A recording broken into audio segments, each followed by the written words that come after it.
कहानी उन आम घरों की है जहां खाने वाले तो कई, लेकिन कमाने वाला एक मर्द ही होता है। बावजूद इसके उससे उम्मीदें कम नहीं होती।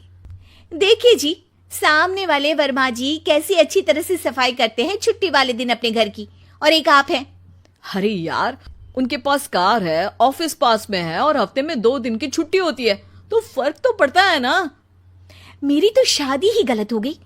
अरे कोई मस्त लड़का मिलता, कमाता भी, घुमाता भी, घर के कामों में भी मदद करता, लेकिन नहीं जी, हमारे वाले को तो कमाने से फुर्सत ही नहीं, और कमाई भी ऐसी कि कोई जरूरत पूरी ही नहीं हो रही है। सुनील बेचारा शीना को देखकर सोचता है कि शीना सही कह रही है। देखने में सुंदर है, घर का सारा काम कर लेती है, उसे तो कोई भी अच्छा लड़का मिल सकता था। क्या सोच रहे हैं? भागने का इरादा तो नहीं है? अरे नहीं मेरी प्यारी बीवी, मैं तो नहीं, पर डर है कि तुम नहीं कहीं भाग जाओ मुझे छोड़कर। शीला सुनील के मुंह से प्यार भरी बात सुनकर मुस्कुराती है। आप भी ना। सुनील एक दिन ऑफिस से घर आता है कि तभी शीना कहती है, सुनिए जी, वो मेरी सहेली आई थी, सारा दिन वो लोग यहीं थे, अब जा रही थी तो मैंने कहा नहीं नहीं, मेरे पति छोड़ आएंगे ना तुम्हें, तो रोक लिया मैंने।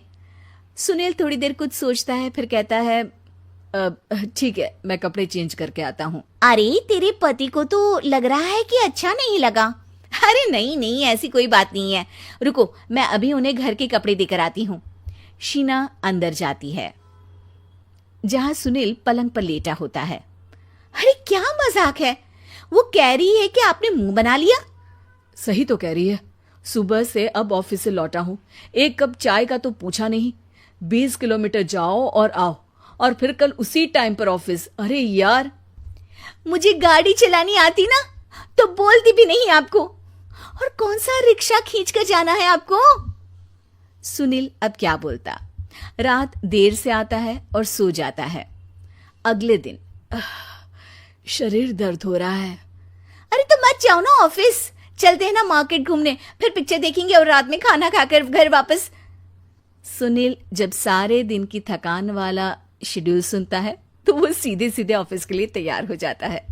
अब आए दिन शीना की डिमांड बढ़ती ही चली जाती है और सुनील उसको पूरा भी करता, लेकिन एक दिन, ए जी मेरा भाई आ रहा है, उसे 2 लाख रुपए की जरूरत है। हाँ तो मैं क्या करूं शीना, मेरे पास इतने रुपए नहीं है। हाँ हाँ पता है नहीं है, लेकिन किसी से लेकर तो दे सकते हो ना। अरे मैं किससे मांगू, मेरे तो जानने में भी कोई नहीं है जिसके पास इतनी बड़ी रकम हो। तभी वहां शीना का भाई शीनू आ जाता है। जीजा जी कैसे हैं आप? अब मैं ठीक हूँ शीनू, अचानक इतनी बड़ी रकम की जरूरत कैसे पड़ गई? अरे जीजा जी, वो बिजनेस शुरू किया ना, तो उसके लिए पैसे की जरूरत है, काफी हो चुका है, थोड़ा पैसा बचता है तो मैंने सोचा आपसे ले लूं। अब देखो, मेरे ऑफिस में कुछ लोग हैं जिनकी सेविंग अच्छी है, मैं उन लोगों से बात करके देखता हूँ। सुनील ऑफिस से किसी से पैसे लेकर शीना को दे देता है। शीना वो पैसा भाई को दे देती है 2 महीने बाद। अरे यार शीना, वो ऑफिस वाला आदमी अपने पैसे मांग रहा है, कैसे दूं? अपने भाई से बोलो ना पैसे दे दे। अरे हाँ हाँ दे देगा, कहाँ भागा जा रहा है, आप उनको बोल दो कि दे देंगे। थोड़े दिन बाद, शीना वो आदमी मुझसे आज भी पैसे मांग रहा था यार, मैं तंग आ गया हूँ, ऑफिस जाते ही सामने उसका चेहरा दिखता है, क्या बोलूं, बार बार पैसे मांगता है। अच्छा मैं शीनू को फोन लगाती हूँ, बात करके देखती हूँ। शीना भाई को फोन करती है, लेकिन वो फोन उठाता ही नहीं।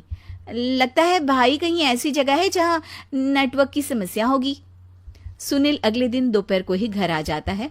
उसका चेहरा उतरा और परेशान सा होता है, वो रोने लगता है।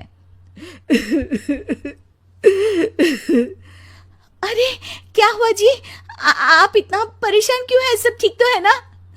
अरे नहीं शीना, कुछ ठीक नहीं है, मैं ठीक नहीं हूँ। तुम्हारे भाई के लिए मैंने जो पैसे लिए थे, उस आदमी ने आज भरे ऑफिस में सबके सामने मेरी बेइज्जती कर दी। सबके सामने आज मैं कर्जदार बनकर खड़ा था। मैंने हर वो प्रयास किया घर चलाने के लिए जो मैं कर सकता था, लेकिन अब नहीं होगा। वो फिर रोने लगता है। अरे आप तो औरतों की तरह रो रहे हैं, मर्द हैं आप। क्यों, आदमी के सीने में दिल नहीं होता, या फिर वो इंसान नहीं मशीन होता है? अरे मैं थक चुका हूँ शीना, तुम समझती क्यों नहीं? मैं भी शारीरिक और मानसिक रूप से थकता हूँ, मैं भी आराम करना चाहता हूँ, सुकून चाहता हूँ। मैं अब कुछ नहीं कर सकता। कुछ नहीं। वो बैठ जाता है। शीना पति को हैरान परेशान देखकर चुप हो जाती है। अगले दिन, सुनिए, ये लीजिए 2 लाख रुपये, उस आदमी को दे दीजिए और बोल दीजिए कि आज के बाद किसी को पैसे के लिए बेइज्जत ना करे। सुनील पैसे देखकर राहत की सांस लेता है।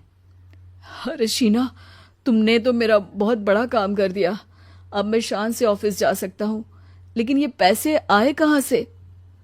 ये पैसे मैंने अपने गहनों को गिरवी रख कर लिया है। तुम ठीक रहो, निश्चिंत रहो, मैं बस यही चाहती हूँ। मुझे माफ करना, पर अब मैं समझ चुकी हूँ कि मर्द को भी दर्द होता है।